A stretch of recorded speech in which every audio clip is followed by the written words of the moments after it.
Hey YouTube. In this video, I'm going to talk about how to use RandomStream from Unreal Engine, along with the stood shuffle algorithm from the C++11 standard library in order to shuffle an array. As a little background, random streams are a cool tool for creating a sequence of random values that are ultimately started off with a single seed. That's a really useful property for your randomness to have in any software you write, since it lends itself to easier iteration and debugging and testing. It's also a great property for games to have, especially things like procedurally generated games, since you can store large amounts of data efficiently as just the seed that was used to create it. I've also used it in the past for things like daily events in games where I want things to be random, but I want them to be the same random for all users. So I've used, today's date as a seed, and it gives things a random flavor while making sure they're consistent for everyone. So it's a really great tool in your software design toolbox. I always design my randomness to boil down to a single seed from the start of any project, since it's easy to later just randomize those seeds if I don't really care about reproducibility anymore. But it's much harder to add reproducibility to a system that didn't have it in mind from the start. So that's a bit of background on why you'd use this thing. So random streams give you a lot of APIs for doing things like generating integers, generating floats, or vectors, or other mathematical constructs. But there's no easy-to-use API for shuffling an array.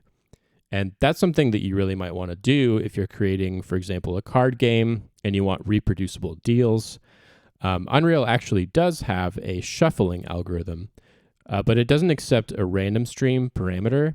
It just reads from a global random number generator, so there's no way to use it for reproducibly random shuffles. I've actually seen a lot of forum posts about this topic, and usually the responses are just like, well, I guess you got to write your own shuffling algorithm, which is actually fair, and it's not crazy hard to do that by any stretch. But there's already a shuffling algorithm in the C++11 standard library that accepts a user-provided source of randomness as a parameter. So RandomStream isn't exactly what this algorithm is expecting. It just needs a little bit of massaging to get into the right shape, but it's pretty easy to do. So let's talk about how to do that. So the type of random number generator that C++11 is expecting right here is some type that conforms to this concept of uniform random bit generator, which you can see down here, and hence the URBG right here. So let's just take a look at what that is. So it's a function object returning unsigned integer values, and they should have ideally equal probability. We're going to talk about that at the end. That's something to keep our eye on here. And so in order for something to fulfill this concept, it needs to meet this interface. So it needs to have these four things. It needs a little type alias inside of it that is what type of unsigned integer is it going to produce. It needs a min and a max function that can be called statically to give like the range of values that are produced by this thing. And it needs a function call operator that'll actually return a value. So Unreal's RandomStream definitely doesn't have these four things out of the box, but it's not hard to wrap it in another struct that has this interface and calls into the RandomStream under the hood. So let's go over to C++ and see if we can sketch something out. So here I am in a C++ header. I happen to be in like a blueprint function library header. Doesn't really matter where you put this. I would actually advise putting this in a header though, because having RandomStream conform to this interface might be useful in other spots. There's other things in the C++ standard library that expect a URBG, so might as well make it visible to your whole project. I'm not really going to worry about making this, blueprint callable or anything like that yet. I just want to sketch out the C++ interface, and then we can worry about that stuff later if we get to it. So you're free to organize this however you want. I'm just going to sketch out a little namespace to stick this in, and I'm going to call it random helpers. And yeah, so like I said, what we want here, we want a class or a struct that has a random stream inside of it and adapts it to this interface that C++11 is expecting. So I'm going to start off, and I'm just going to call this RandomStream URBG for RandomStream Uniform Random Bit Generator. And because we are ultimately going to want to fulfill that concept, I'm actually going to jump down here and I'm going to put in a static assert I might have forgotten to enable C++20 in this project, but if you have C++20, you can just static assert that a concept holds for a given type, and that will check at compile time that your type meets the right interface. And so I'm going to do uniform random bit generator. It looks like I've either forgotten to enable C++20 or I have forgotten the include, or both. Let's just include random real quick. Just up here. And yeah, I'm going to jump over to my project settings and just make sure I have C++20 enabled. All right, so in my build.cs, I'm just going to add this line that sets the CPP standard to CPP20, and that should do it. I'm just going to boost the font size a little bit too, so this is easier to read. All right, so now I'll just try building real quick and seeing if this error goes away. So that error did go away, but we've actually got a new error now. But that's okay. This is the one we wanted. This is our static assertion failure that RandomStream URBG does not satisfy this concept std uniform random bit generator. By the way, I think I should clarify, I didn't say this quite clearly enough. Uniform random bit generator is an idea that was introduced in C++11. In C++20, when we got concepts as a language feature, this concept was added to the library. So now we can static assert it in C++20. We could have just done without this static assert if we didn't want to go to C++20. This sort of idea of a uniform random bit generator has been around since C++11. All right, so let's get started. So I've been saying that this thing is going to wrap an f random stream. So let's just start by adding one in there. And this should probably have an f in front of it, even though it's a class. Technically, it's kind of a struct morally. And we'll give this a constructor. I'm going to give it kind of a bad constructor for now, and then we'll talk about how to make it better. So it should be explicit so that we don't accidentally construct one of these when we didn't mean to. And it's going to take a const f random stream as a parameter. And for now, I'm just going to copy it in. That's a really bad idea, and we'll talk about why and what to do better later. But for now, I just want to get started on this. So now let's just go back and look at the interface that we're going to need this wrapper class to fulfill. So as we looked at before, we're going to need this type alias that describes what our result type of our random number engine is. We're going to need to talk about the min and the max. And we're going to need to actually have a function object that fires off our random number engine. So now let's go over and look at RandomStream itself and see what we might use for some of these pieces here. So here's the actual f_randomstream class provided by Unreal. You can see it starts us off with some self-deprecating comments about very bad quality in the lower bits. Keep that in the back of your mind. We're going to talk about that at the end.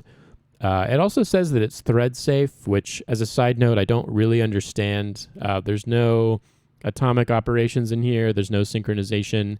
I guess maybe they assume if there's race conditions, well, you were getting random bits anyway, so it doesn't really matter.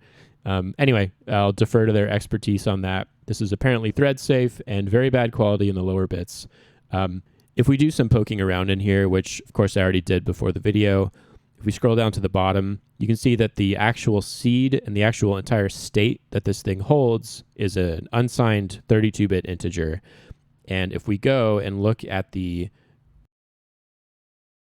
API for generating an unsigned integer, you can see that this is kind of the fundamental operation.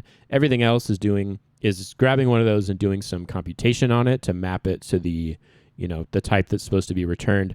But get unsigned int is actually just returning the seed. And so this is kind of the raw operation that RandomStream is doing, and everything else is a function of this. So this actually is our clue for how to implement our URBG interface. So we can see that our result type is going to be uint32. The range, the min and the max, is going to be 0 and max uint. And our function call operator for creating one of these is just going to call this method on our inner f_randomstream. So let's head back over to our code and just sketch that out. So we need a result type, which is just a type alias. And that's going to be uint32 based on what we just saw. We're going to need min and max static methods that return 0 and max uint respectively. I'm going to make these const expr just for style points. For the max, the documentation said to return this thing max uint. That's actually not a standard C++ thing, so just to be paranoid and pedantic, I'm going to return std numeric limits of our result type max instead. And I think these functions might as well be no except. I don't think it really matters, but why not? And then for our function call operator, we're going to return a result type. And this can actually be const because fRandomStream, if we go and look, all of its methods, including this get unsigned int, are const, and that's because the seed is actually a mutable variable. While that's true, I don't really want to make ours const because it seems kind of dishonest. Like, we are mutating our random stream when we do this. So even though it technically could be const, and my IDE is probably going to complain that it should be const, I'm going to not make it const. But this is going to return this stream get unsigned int. And lo and behold, it can be made const. That's fine. I don't want it to be. In fact, if you want to silence that warning, you can do something like this. You can static cast to fRandomStream URBG non-const this, and that's just kind of a throwaway statement that does nothing, but kind of forces us to not be const because we're static casting to a non-const pointer. So now let's talk about our constructor and why I said that it's bad. So we're taking in an fRandomStream that already exists, and we're just copying it into a member variable. The reason that I don't really want to do this is that generally it's just not a very good idea to make a copy of a random number generator. If you make a copy of a random number generator, then you just have two random number generators that are going to produce the exact same sequence of random numbers because they shared an internal state when you copied them. And that's generally not what you want. You want more randomness and not less randomness. So I would argue that most random number generators should probably have their copy constructors and their copy assignment operators deleted, but fRandomStream doesn't. So we need to be a little bit careful here. What I want to do instead is I want to use the random stream that we're provided to create our own unique, different random stream based off of it, but that doesn't share any state with it. So that if we keep using that one after we create a random stream URBG out of it, we don't accidentally create the same sequence of random numbers in both things. So I'm going to sketch out a helper function, and I'm going to call it fork. And it's going to be inline because it's in a header, and it's going to return an fRandomStream. It's going to be based off of an input fRandomStream. And what this is going to do is basically this operation that I just described. So it's going to take an original, it's going to use it to seed a new fRandomStream, and then it's going to return that one. And so that's pretty easy to do. If we go look at the constructors of RandomStream, you can see that there's a constructor that takes a seed. It is an int 32, not an unsigned int 32. So all we need to do is return an fRandomStream where the seed is the original get unsigned int, but we need to cast that to a signed int.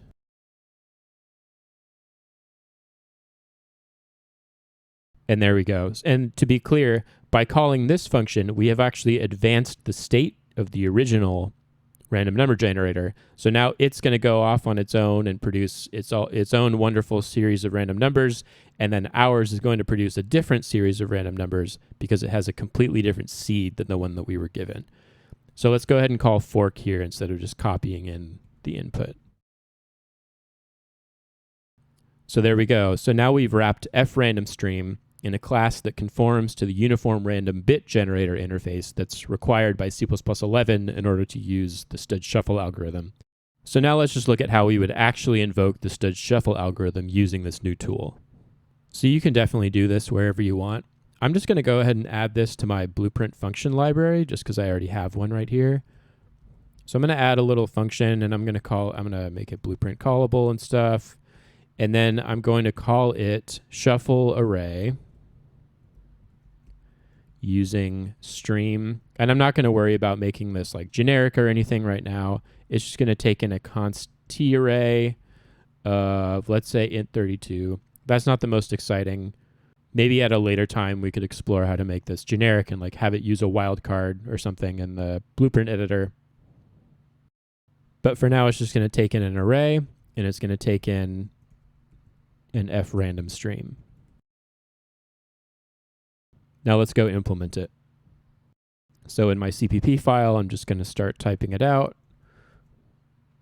There it is. Thank you, IDE. So in order to use the stood shuffle algorithm, we're going to need the algorithm header from the C++ standard library. And let's just start by creating one of our uniform random bit generators. So that's going to be a random helpers RandomStream URBG, and we can just call that URBG BG, and we'll initialize it with our stream. And now let's shuffle our array. I'm realizing in real time right now that this API doesn't really make any sense. We're going to be shuffling an array, but we're taking in a const array. Also, to make this usable from blueprints, we probably want it to have an input and an output. So I'm just going to do this sort of inefficiently for now. I don't think this is a good API to settle on, but I'm going to take the reference off of this, and I'm just going to go ahead and also return the input array.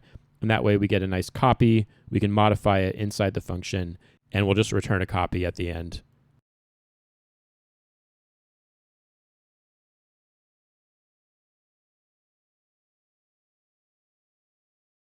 Okay, so how do we actually use the stood shuffle algorithm? So just like most algorithms in C++, it's going to take two iterators, a first and a last, and that describes the range that you want to shuffle, and then it takes our URBG. So how do we get those iterators from a T array? So typically for C++ containers, there's begin and end methods that you use to get begin and end iterators respectively. For some reason, they really, in all caps here, discourage you from using these. I'm not really sure why. I can't imagine that these are harmful in any way to use, and they make it nice and seamless to use these with, standard algorithms and just idiomatic C++ code that might be migrating from the standard library containers. I guess just because I want to be a good Unreal citizen and I don't want to violate this best practice that they are laying out here for whatever reason, I'm going to use a different approach to getting a begin and end iterator, which is just to get the data, which returns the actual raw pointer that the array is using. And then we can get the end iterator by using the same pointer, but adding on the array size to it. So let's see what it looks like to use these in stood shuffle. So we're just going to do stood shuffle, and it's array get data, array get data plus array num, which is how you get the length of the array. And then the URBG is our URBG. That looks good. And now we need to return the input array. And I guess this API actually isn't as inefficient as I was thinking. This is going to get implicitly moved for us at the end. So we're going to save a memory allocation and a linear time copy right here. We are going to copy when we take the input parameter, but such is life for the moment. This is about it. So let's go ahead and try this out. All right, real quick, there's actually an issue with how this is written right now. I could have sworn that I put static on these methods. They both definitely need to be static so that we can call them without an instance of RandomStream URBG. The IntelliSense thing wasn't telling me that. I only saw that once I actually went to build. So I'm just going to put in static right there. They should definitely be static. That's my mistake. All right, so back in the editor, I just opened up an empty level, and I spammed out some code in the level blueprint just to help us test this out. So I just have an array here of the numbers 1, 2, 3, 4, 5. And I'd like to print those out on begin play. I actually had to write a little helper function to convert that array to a string so that we could do that. Here's what that looks like. It's not at all the point of this video, but yeah, we just loop through, we append them to a string, we comma separate them. There's an extraneous comma after the last element. I don't really care, that's fine. So let's hook this up to our begin play event, and let's just sanity test that it is printing the numbers 1, 2, 3, 4, 5. All right, I saw 1, 2, 3, 4, 5. We can increase the duration just to be sure. Let's make it 10 seconds. Let's try again. All right, that looks good. So let's add a call to our shuffle function and make sure that it shuffles our array as we'd expect. So I'm going to add a call to our function, shuffle array using stream. And this seems to be the theme of the day. It actually seems to be the theme of all my videos so far that I forgot to make this static. So it's expecting a self-reference that we can't give it. So let's go make that function static and I'll be right back. All right, so it's static now. So we got rid of that extraneous pin. I promise I'll remember to make the next thing static that's supposed to be static. Frankly, we could probably also make this blueprint pure so that we don't have this execution pin, which isn't really necessary, but I'll save that for extra credit. So let's just go and pipe our array through this thing.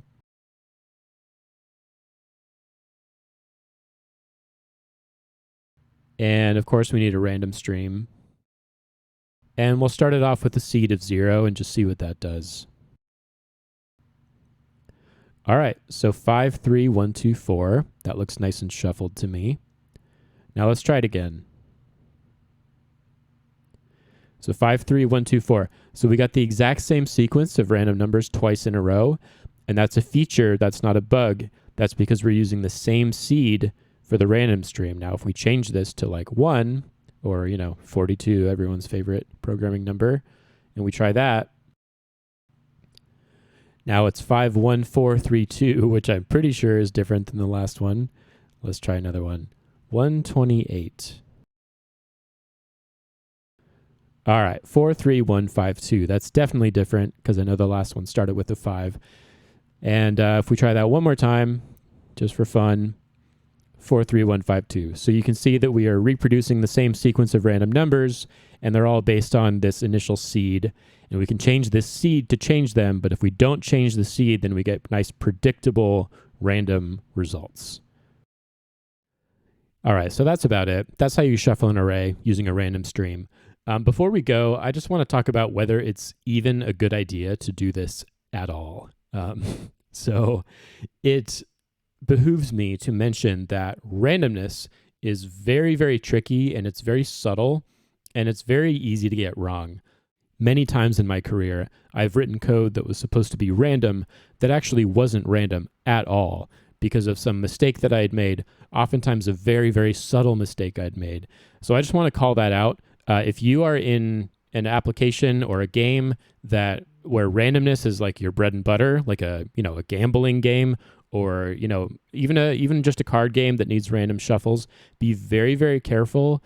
And truly, you need to understand the behavior of your algorithms, the quality of your algorithms, and the trade-offs, because every random number generator has trade-offs. Also, I need to get this out of the way. You should never use RandomStream or almost anything from the C++ standard library if you need cryptographic randomness, which is a whole nother subject. But I do want to focus on this little sentence in the documentation that says each value in the range of possible results has ideally equal probability. In other words, every bit that this thing returns should ideally have an equal chance of being true or false for every number that this returns. And as we saw in the Unreal RandomStream documentation, it claims to have very bad quality in the lower bits. And this is due to the fact that RandomStream uses a linear congruential algorithm under the hood, and those algorithms are notoriously bad for having low quality in the lower bits. You can see here the actual algorithm. So we're just doing a simple multiply and an add, and this is extremely fast and very efficient, and the seed is tiny and the random state is tiny. But yeah, you pay for that in the quality of the randomness that you get out of this, which isn't great. It is probably good enough for most games, but it's just generally not great. And so how does this interface with the C++11 requirement of URBG, where ideally each bit has an equal probability of being true or false, or 0 or 1? So in order to answer that question, I'm going to point out that C++ itself ships with a linear congruential engine, whose parameters and exact implementation are delegated to the standard library, but it's specifically designed to be used with the URBG concept. In fact, you can see if we look at the Uniform Random Bit Generator specification, All random number engines satisfy this requirement, and random number engines include linear congruential engine on top of all these other ones. So the C++ standard library, at least internally, agrees that a linear congruential engine is suitable to be used as a URBG. And just to prove that this does have similarities to the Unreal algorithm, I've gone into the implementation in libc++ of the linear congruential engine, and you can see this block of code right here essentially does the same thing that the Unreal algorithm does, just a multiply and an add of a constant.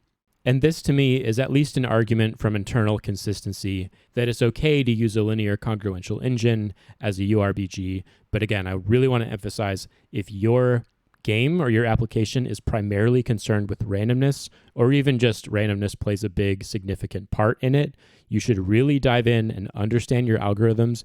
Maybe you should write your own RandomStream that implements an algorithm that's more robust for your needs. So that's all I wanted to share. Thanks for embarking on this journey with me and learning about this with me. I'll see you next time.